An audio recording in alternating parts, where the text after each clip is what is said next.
San Francisco rental prices dropping 20%. What up, YouTube? It's your boy Jermaine back with another video. So all over the internet, all over the news, I've been seeing these articles popping up talking about how San Francisco, like the rental prices have dropped like 20%. Let's just talk about that really fast. Let's talk about that.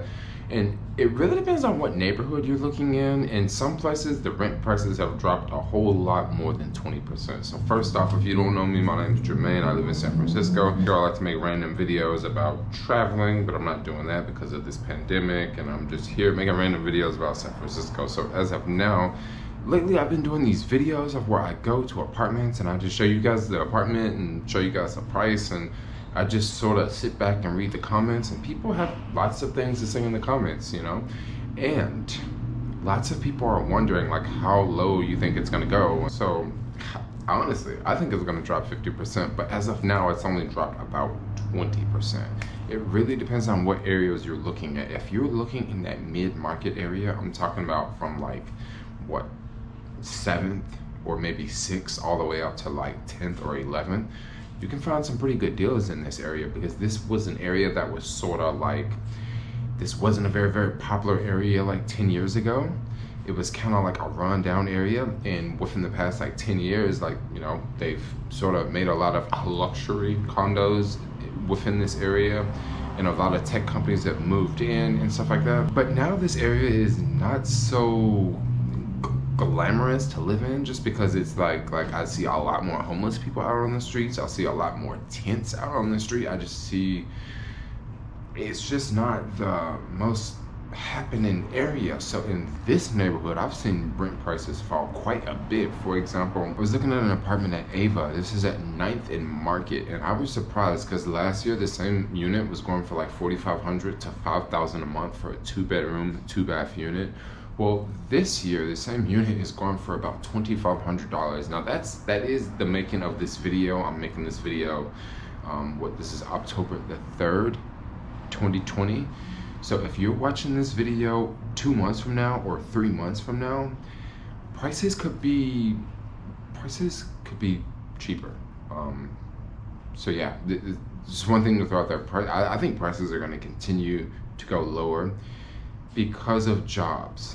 Because of jobs. If there are less jobs in the city, there's going to be more people leaving the city. Now, on the flip side, we do live in this information age. We live in this digital world where people can work on the internet and they can work from home. And yeah, this is very, very true. I myself, I love working from home here. I love working from the internet here. But a lot of people can work from home and they can work from the internet anywhere in the world. So once again, on the flip side, like, why stay here in San Francisco? I mean, it is very expensive to live here. The quality of life is not so great. Like when I walk outside, like I don't want to walk on the street here, you know, because if I continue walking, I'm probably going to encounter a homeless person. Okay, there's a lot of places in this city I don't want to walk because of like situations like that, you know. So if by being very expensive, you know, you're working from home, a lot of the places that you would normally go to, a lot of the restaurants, a lot of the bars, a lot of the clubs, a lot of the museums and stuff like that, just things to do, has changed. Not all of those things are like gone, but they've changed. Instead of going out to eat at a restaurant and you go inside the restaurant and you take your jacket off and you sit down and you have a cozy dinner. No, now you have to do that freaking outside, okay? And I'm way less willing to eat outside. Like I hate freaking eating outside when it's cold. Majority of the time it's cold around. Like it's freaking cold outside. It's windy. On a nice warm day, which is very rare, man, everybody's gonna be out, yo. Like no joke, like everybody's gonna be out. And if it's too hot, it's gonna be like one of those days like, look, it's too hot. So this is what we are now. Like this is where we are. Prices have dropped 20%. I think this is just, I think it's just the beginning. Now, a lot of people want to know about home values. I don't really think single family homes are gonna go down that much. Like if you want to like buy a house in like, you know, a year or so, and you think, oh yeah, home values in San Francisco are gonna go down 50%. I mean, I can't say that they are, but I don't think that home values would go down 50% because there's only so many single family homes here. What I could see is it being a lot of condos on the market, and in certain neighborhoods, especially the Soma neighborhood, Nob Hill, Russian Hill, neighborhoods with a lot of condos. I can see that maybe it could be a lot of condos hitting the market right now. As of the making of this video, all over this city, I'm pretty sure there are plenty of people right now. They're sitting on their couch and they're sitting around thinking, we should have sold. We should have sold. We should have sold. And yeah, like there's people selling houses right now. Yeah, there are lots of people selling houses, but they're not, it's not like people are paying more for their houses. Like last year, you could sell a house for $800,000 and bet someone would come up and say, I'll give you $900,000. I bet that ain't going on today. Actually, today I see the opposite effect. I actually see people lowering the price of their homes. Literally, people lowering the price of their homes. And there's quite a few homes on the market right now.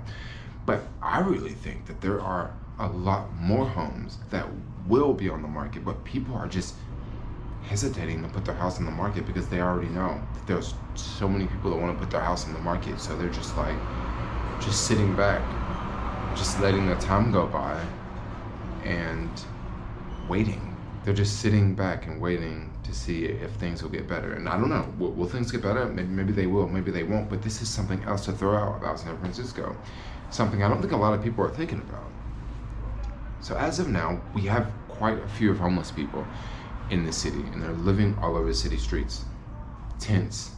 There's certain areas on certain streets where, there's maybe 40 or 50 tents, and then the city will put a porta potty there. The porta potty, whenever the city puts a porta potty there, they also have to put an employee there, because they don't want to put a porta potty there and just leave it there, and someone goes into the porta potty and overdose and die in the porta potty. So if they put a porta potty there, they have to have an employee there. Number one, to make sure it's clean for the COVID-19, and also just to watch it and make sure things don't happen in there. Make sure someone is not taking another person inside the porta potty and they're going in there for 20 minutes. What would two people do together in a porta potty for 20 minutes? This sort of thing happens in the city, okay? So in the city, they have to sort of have to have areas for homeless people to wash their hands and go to the bathroom, certain places. Now, what a lot of people are not thinking about are the homeless people that you don't see, the ones that are not out on the street. Now, I guess we don't necessarily have to call them homeless. We can call them people living in the COVID-19 hotels. I don't know, we don't necessarily have to call them people living in the COVID-19 hotels, but they're basically not homeless, because for the past couple months since the pandemic started, there have been a lot of people taken off of the streets and put into hotels. There's been a lot of people taken off the streets and put into hotels, and there are lots of hotels around the city that have been transformed from a tourist hotel to a hotel housing people, in need. Now, San Francisco is footing about 25 to 30% of the bill of housing all of these people in these hotels. The federal government is paying the rest. The federal government is paying majority of this. I believe it's June or July next year, the federal government, that money is going to run out. And if the coronavirus is, calmed down and, more and more people are back to work and the economy is starts back to open even more and more, and we're talking about another 9 months from the making of this video, things are going to be a lot different. But we also have to ask this question here. If the tech companies have already, for the most part, taken off, and my guess is a lot of the tech companies will not come back because their workers have already got used to working other places. So you're gonna have the tech workers gone, right? Let's face it, the rents are not gonna go back up. Not in the next year. There's nowhere they're gonna go back up. I don't think the rents are gonna go back up to what we seen last year. I don't think we're gonna see those rents for years. Okay. They'll definitely get back higher again, but I think we're gonna see a break from some time. But what are we gonna do when all these homeless people are let back out onto the streets from these hotels? what are we gonna do then? I mean, are they gonna house all these people? Are they gonna like put them in housing? What housing are they gonna put them in? I mean, we're talking about like hotels all over the city full of people. What's gonna happen then? Like, what's gonna happen with all those people? And when there's more homeless people out on the streets, who is gonna wanna come and live in this city? Who is gonna wanna buy a freaking condo or a house in this city when there's just more, when there's 3,000 more homeless people on the street, right? And then there's even less jobs, right? Like, I can see this being a very, very bad catch-22 that the city can really get itself caught up into. So I don't know, every now and then I get this question, like people ask me, should I move to San Francisco right now? Should I move to San Francisco right now? And it just really depends. Like it really depends, because this place it's changed a lot since the pandemic started. And I can't just say, like, it really depends on your lifestyle, you know? Like, it's, I don't know when the city's gonna get back to normal. I don't think any of us do. Even when things go back to normal, I think that things won't go back to normal here. I think things will just take a different direction. Just because things would have just taken a different direction. And why am I still staying? I don't know. I think I'm gonna make a different video talking about why I choose to stay. But I don't exactly want to leave SF right now. I think if I would leave and go anywhere, I would probably go to New York if it was gonna be within the U.S. But then New York is in the same situation as San Francisco is in. So, I mean, it would just be about the same thing. You know, maybe it's a little bit worse in New York because there's way more people. And I think the crime has gotten a little bit wilder in New York, the crime has got pretty wild here in San Francisco. Download that Citizens app, yo. You find out all about the crime in the city. So crime in the city can be pretty crazy on the weekends. A 20% drop in the San Francisco real estate market. We'll have to see where it goes. I think it's gonna go lower. I mean, that's just me. I think it's gonna go lower. Some buildings, they're not lowering the prices as fast as other buildings. Like, for example, I checked out this building, 50 Jones, like 3 months ago. And when I went to 50 Jones, they wanted like $2,000 for a studio. And they wanted $2,000 for a studio 3 months ago.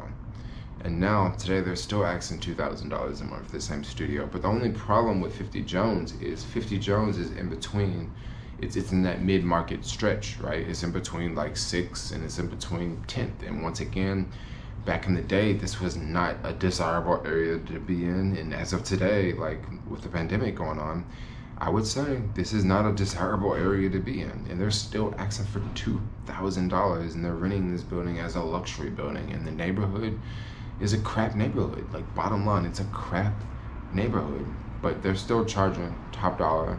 I don't know if a lot of people are moving in. I would imagine people are not moving in just because, like, you mean to tell me you're gonna charge $2,000 for a little studio, and I walk straight outside and there's tents and there's people selling drugs, and there's, you know, on the other side of the building, there's, you know, there's other tents and there's other people selling drugs, you know, and you're still charging $2,000 when I can go over to the Trinity at what, like 8th and Mission and get a studio for like $1,700 that is included with rent control, by the way. And I don't have, you know, homeless people standing outside of my building in tents and selling drugs, and, you know, I don't see needles on the street. I don't see human feces on the street. So in some neighborhoods, you know, depending on the building, depending on who's behind it, like, you're gonna see prices fluctuate differently.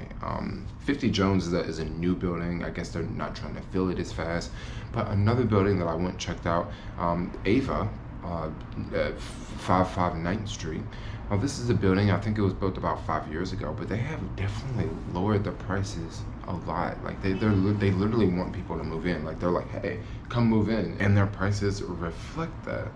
Other places are just not so affected by the downturn.